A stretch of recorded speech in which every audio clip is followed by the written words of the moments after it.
Hi, ಎಲ್ರಿಗೂ ನಮಸ್ಕಾರ. ನಾನು ನಿಮ್ಮ Sunita. Welcome to my channel Suni's kitchen Kannada. ನಾನಿವತ್ತು ನಿಮಗೆ ಒಂದು ಸಿಹಿ ತಿಂಡಿ ಹೇಳ್ಕೊಡ್ಬೇಕು ಅಂತ ಬಂದಿದ್ದೀನಿ.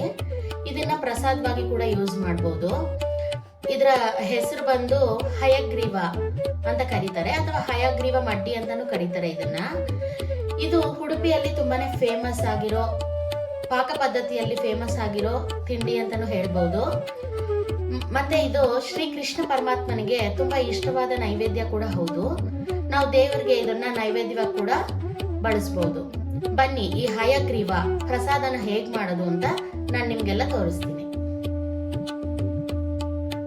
ಈ ಹಯಗ್ರೀವ ಪ್ರಸಾದಕ್ಕೆ ಏನೇನ್ ಸಾಮಗ್ರಿಗಳು ಬೇಕು ಅಂತ ಹೇಳ್ತೀನಿ, ನೋಟ್ ಮಾಡ್ಕೊಳ್ಳಿ. ಗೋಡಂಬಿ, ದ್ರಾಕ್ಷಿ, ಏಲಕ್ಕಿ ಪುಡಿ, ಶುಂಠಿ, 2 ಟೇಬಲ್ ಸ್ಪೂನ್ ಅಷ್ಟು ತುಪ್ಪ, 1 ಕಪ್ ಆಗುವಷ್ಟು ಕಡಲೆಬೇಳೆ ಮತ್ತು 1 ಕಪ್ ಆಗುವಷ್ಟು ಒಣಕೊಬ್ಬರಿ ತುರಿ, 1 ಕಪ್ ಆಗುವಷ್ಟು ಬೆಲ್ಲ. ಬನ್ನಿ ಹೇಗ್ ಮಾಡೋದು ಅಂತ ನೋಡೋಣ. ಕಡಲೆಬೇಳೆನ 2ರಿಂದ 3 ಸತಿ ಚೆನ್ನಾಗಿ ತೊಳ್ಕೊಂಡು ಕುಕ್ಕರ್ಗೆ ಹಾಕಿ 2 ಕಪ್ ಅಷ್ಟು ನೀರು ಹಾಕಿದ್ದೀನಿ. ಅದ್ರ ಜೊತೆನೆ ಶುಂಠಿ ಹಾಕ್ತಾ ಇದ್ದೀನಿ. ಶುಂಠಿ ಹಾಕ್ಬಿಟ್ಟು ಇದನ್ನ ಕುಕ್ಕರ್ ಮುಚ್ಚಳ ಮುಚ್ಚಿ 5 ವಿಜಿಲ್ ಬರೋವರೆಗೂ ಕೂಗಿಸ್ಕೊತೀನಿ.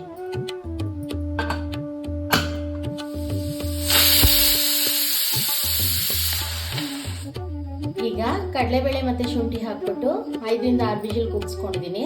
ಕುಕ್ಕರ್ ತಣ್ಣಗಾಗಿದೆ. ಬನ್ನಿ ನೋಡೋಣ. ಕಡಲೆಬೇಳೆ ಚೆನ್ನಾಗಿ ಬೆಂದಿದೆ. ಇದನ್ನ ಇವಾಗ ಪ್ಯಾನ್ಗೆ ಟ್ರಾನ್ಸ್ಫರ್ ಮಾಡಿಕೊಂಡು ಬೆಲ್ಲ ಹಾಕಿ ಬೇಯಿಸೋಣ. ಈಗ ಸ್ಟವ್ ಮೇಲೆ ಪ್ಯಾನ್ ಇಟ್ಟಿದ್ದೀನಿ. ಪ್ಯಾನ್ ಬಿಸಿ ಆಗಿದೆ. ಅದಕ್ಕೆ ನಾನು ಕಡಲೆಬೇಳೆ ಬೇಯಿಸ್ಕೊಂಡಿದ್ನಲ್ಲ, ಅದನ್ನ ನೀರು ಸಪ್ರೇಟ್ ಮಾಡಿ ಹಾಕೋತಾ ಇದ್ದೀನಿ. ಇದ್ರ ಜೊತೆಗೇನೆ 1 ಕಪ್ ಆಗೋಷ್ಟು ಬೆಲ್ಲ ತಗೊಂಡಿದ್ವಲ್ಲ, ಬೆಲ್ಲ ಹಾಕೋತಾ ಇದ್ದೀನಿ.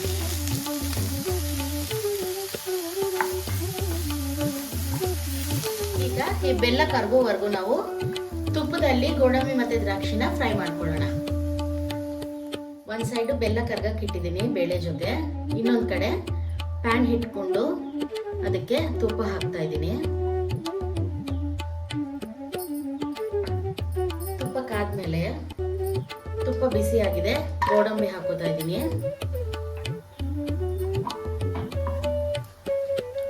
ಗೋಲ್ಡನ್ ಬ್ರೌನ್ ಬರೋವರೆಗೂ ಫ್ರೈ ಮಾಡ್ಕೊಳ್ಳೋಣ.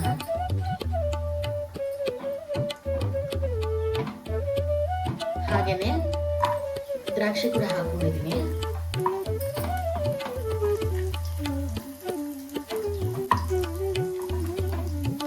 ಈಗ ಇದು ಫ್ರೈ ಆಗಿದೆ.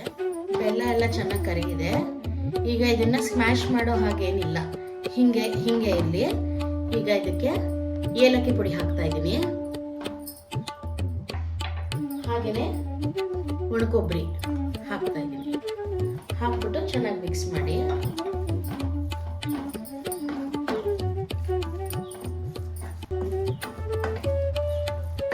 ಚೆನ್ನಾಗಿ ಮಿಕ್ಸ್ ಮಾಡಾದ್ಮೇಲೆ ಒಂದು ನಿಮಿಷ ಹಾಗೆ ಬಿಟ್ಬಿಡಿ.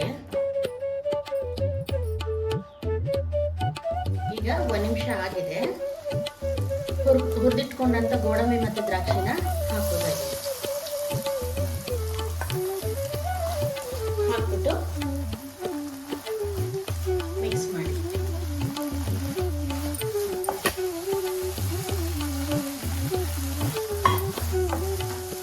ಚೆನ್ನಾಗಿ ಮಿಕ್ಸ್ ಆಗಿದೆ. ಹಯಗ್ರೀವ ಪ್ರಸಾದ ರೆಡಿ ಆಗಿದೆ. ತುಂಬಾನೇ ಚೆನ್ನಾಗಿ ಬಂದಿದೆ. ದೇವರ ನೈವೇದ್ಯಕ್ಕೆ ಒಂದು ಒಳ್ಳೆ ರೆಸಿಪಿ ತೋರಿಸಿದ್ದೀನಿ ಅಂತ ಅನ್ಕೊಂಡಿದ್ದೀನಿ. ಟ್ರೈ ಮಾಡಿ ಹೇಗಿದೆ ಅಂತ ತಿಳಿಸಿ ಕಮೆಂಟ್ ಮೂಲಕ ಹೇಳಿ. ಲೈಕ್ ಮಾಡಿ, ಶೇರ್ ಮಾಡಿ. ಮತ್ತೆ ನನ್ನ ಚಾನೆಲ್ಗೆ ಸುನೀಸ್ ಕಿಚನ್ ಕನ್ನಡ ಚಾನೆಲ್ಗೆ ಸಬ್ಸ್ಕ್ರೈಬ್ ಮಾಡ್ಕೊಳ್ಳಿ. ಧನ್ಯವಾದಗಳು.